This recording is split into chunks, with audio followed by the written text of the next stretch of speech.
ठीक है, एक एक टाइप के अभी ग्रुप्स देखते हैं। सबसे पहले देखते हैं activating groups.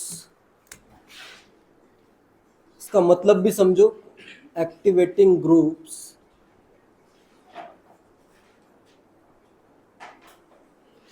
all activating groups are ortho-para directors। Ortho-para director हमेशा रहेंगे, इसमें कुछ सोचना ही नहीं है। ऑलवेज ऑर्थो-पैरा डायरेक्टर रहेंगे। ठीक है। एक्टिवेटिंग ग्रुप्स, जैसे ग्रुप क्या कर रहा है, जैसे अगर बेंजीन रिंग है, इसमें अगर मैं ग्रुप ज्वाइन करूं तो ये क्या कर रहा है, इलेक्ट्रॉन की डेंसिटी बेंजीन रिंग की इंक्रीज कर रहा है। ठीक है। तो इलेक्ट्रॉन की डेंसिटी अगर बढ़ रही है तो इलेक्ट्रोफाइल इजीली अटैक करेगा। इसलिए the group is activating the benzene ring towards attack of electrophile, या इलेक्ट्रोफिलिक सब्स्टिट्यूशन के लिए ये इस रिंग को क्या कर रहा है, एक्टिवेट कर रहा है। लिखो, इसमें पॉइंट लिखो।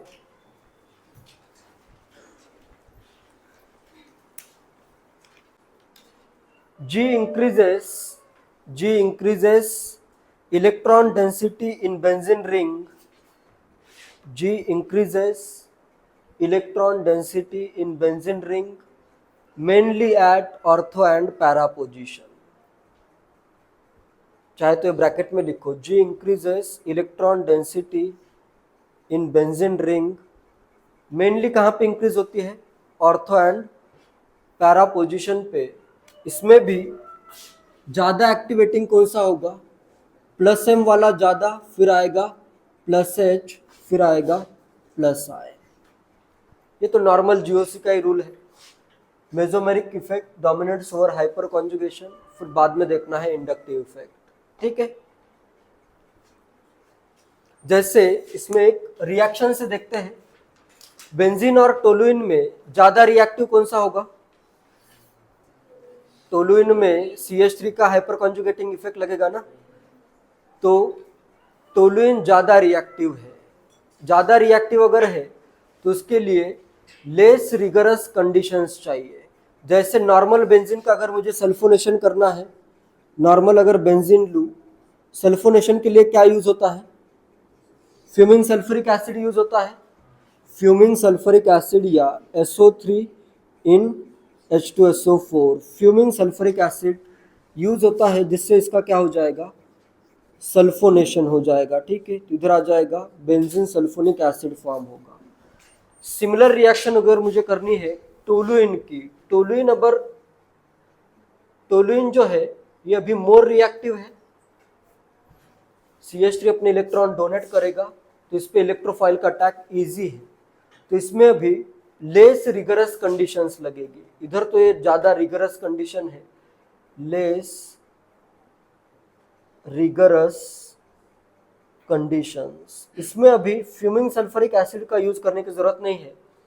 सिर्फ अगर तुम कॉन्सेंट्रेटेड भी H2SO4 यूज करते हो फिर भी ये रिएक्शन हो जाएगी। क्लियर है? जितना ज्यादा एक्टिवेटिंग ग्रुप होगा उतने इजीली रिएक्शन होगी। इधर अपने को फ्यूमिंग सल्फ्यूरिक एसिड लोगे तभी ये रिएक्शन होगी। इधर सिर्फ अगर कॉन्सेंट्रेटेड H2SO4 भी है तो ये रिएक्शन होगी। कहाँ पे सल्फोनेशन होगा, मेटा पे होगा क्या सल्फोनेशन, कहाँ पे होगा, ऑर्थो और पैरा पे सल्फोनेशन होगा। ठीक है। ऑर्थो पैरा डायरेक्टर का मतलब ही यही है कि इलेक्ट्रॉन डेंसिटी इधर ऑर्थो और पैरा पे ज्यादा है, तो SO3 जो था वो कहाँ पे अटैक करेगा, ऑर्थो या पैरा पे। तो इसके दो प्रोडक्ट बनेंगे, ऑर्थो पे आ सकता है SO3H या फिर पैरा पे आ सकता है CH3 के रेस्पेक्ट में पैरा पे आता है SO3H। तो इसमें ऑर्थोटोलुइन बेंजीन सल्फोनिक एसिड या पैराटोलुइन बेंजीन सल्फोनिक एसिड ये प्रोडक्ट फॉर्म होंगे। ठीक है। Orthotoluene benzene, ortho benzene sulfonic acid लिख देता हूं। अब ये लेस रिगरस कंडीशन में फॉर्म हो रहा है। क्लियर है? तो इसको क्या कहना है, CH3 क्या है, एक एक्टिवेटिंग ग्रुप है जो कि इसकी एक्टिविटी रिएक्टिविटी को बढ़ा देता है बेंजीन रिंग के। ठीक है।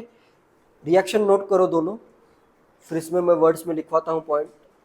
बेंजीन नहीं आएगा ना, ऑर्थोटोलुइन सल्फोनिक एसिड, बेंजीन लिखने की जरूरत नहीं है, ऑर्थोटोलुइन सल्फोनिक एसिड। बेंजीन अगर आता है तो बेंजीन सल्फोनिक एसिड आता है, ठीक है, यहाँ पे बेंजीन नहीं आएगा।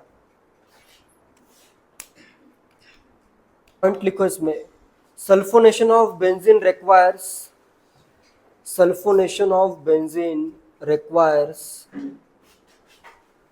fuming sulfuric acid, sulfonation of benzene requires fuming sulfuric acid, but sulfonation of toluene,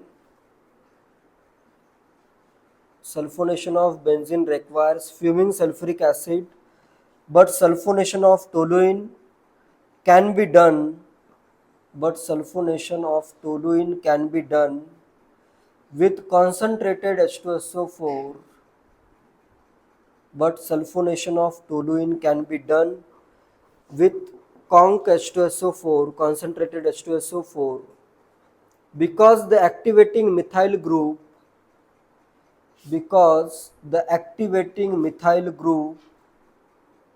allows the reaction, because the activating methyl group allows the reaction to proceed,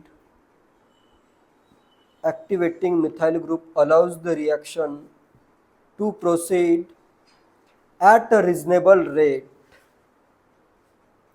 activating methyl group allows the reaction to proceed at a reasonable rate under less rigorous conditions, allows the reaction to proceed at reasonable rate,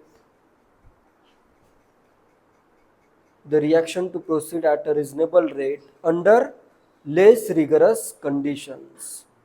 activating group अगर आता है तो less rigorous condition में भी क्या होगा, under less rigorous conditions.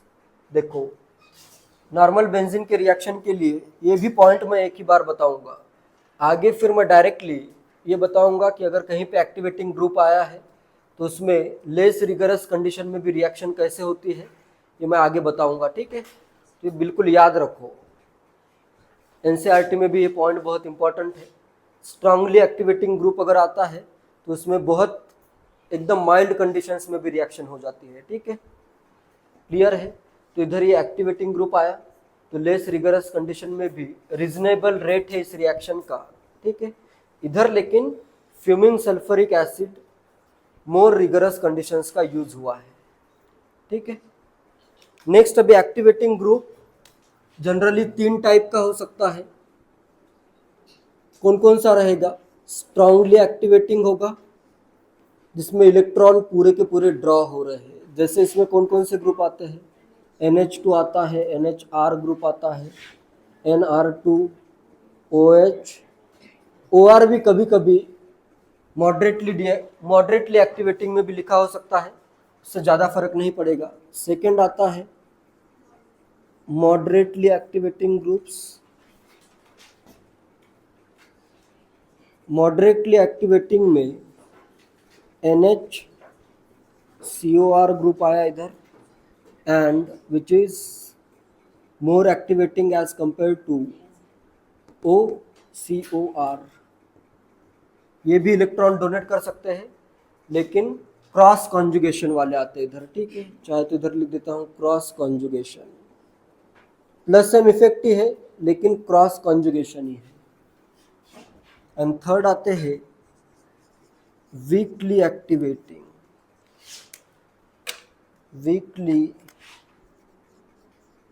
Activating groups. इसमें mainly आता है alkyl groups, phenyl group and vinyl groups. ये भी इलेक्ट्रॉन डोनेट कर सकते हैं, ये वीकली एक्टिवेटिंग है। और ये सब के सब क्या है, ऑर्थो पैरा डायरेक्टरी ही है, ठीक है।